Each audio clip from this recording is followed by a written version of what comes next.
And of course, key being the international assets, as you well know, Will. This was a big deal, is a big deal for Disney, of course, getting the DOJ approval, agreeing to divest all of the 22 regional sports networks. Let's go through it a bit, though, because it gives Disney a decided potential timing advantage in its continuing battle against our parent company, Comcast, for control of those Fox assets. Now, remember, Disney has a deal, $38 a share, half cash, half stock, and now they have DOJ approval in hand, while Comcast obviously does not. From the DOJ's perspective, well, perhaps it's not that hard to imagine why this took a very short amount of time, at least in recent antitrust history. Just to put it in perspective, Discovery's purchase of Scripps took 8 months, but this really 6 months and 13 days from the announcement of the deal. Why? Well, most of the assets in question that are being sold are international. You do have two studios coming together, and many people made a lot of the fact that market share-wise, the Fox and Disney studios represent a lot of the box office.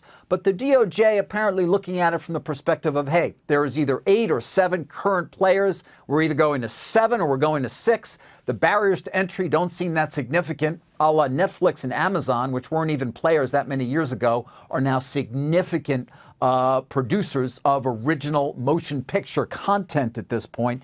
And so the studio's not seen as a big issue.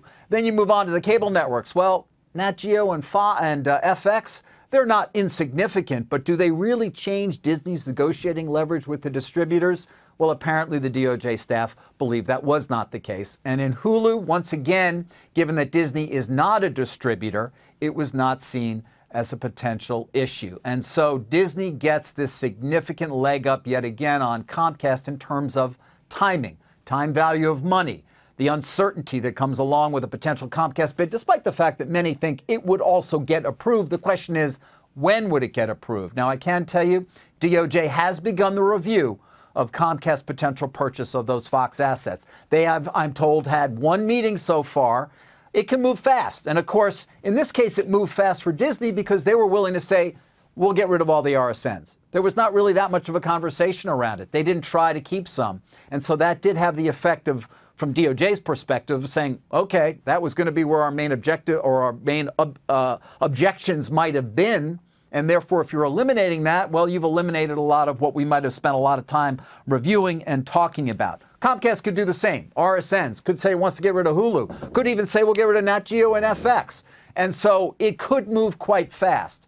But we will have to wait and see. As well, we're going to have to wait and see what Comcast decides to do in terms of a bid to counter the far higher or the significantly higher Disney bid right now. Hey there, thanks for checking out CNBC on YouTube. Be sure to subscribe to stay up to date on all of the day's biggest stories. You can also click on any of the videos around me to watch the latest from CNBC. Thanks for watching.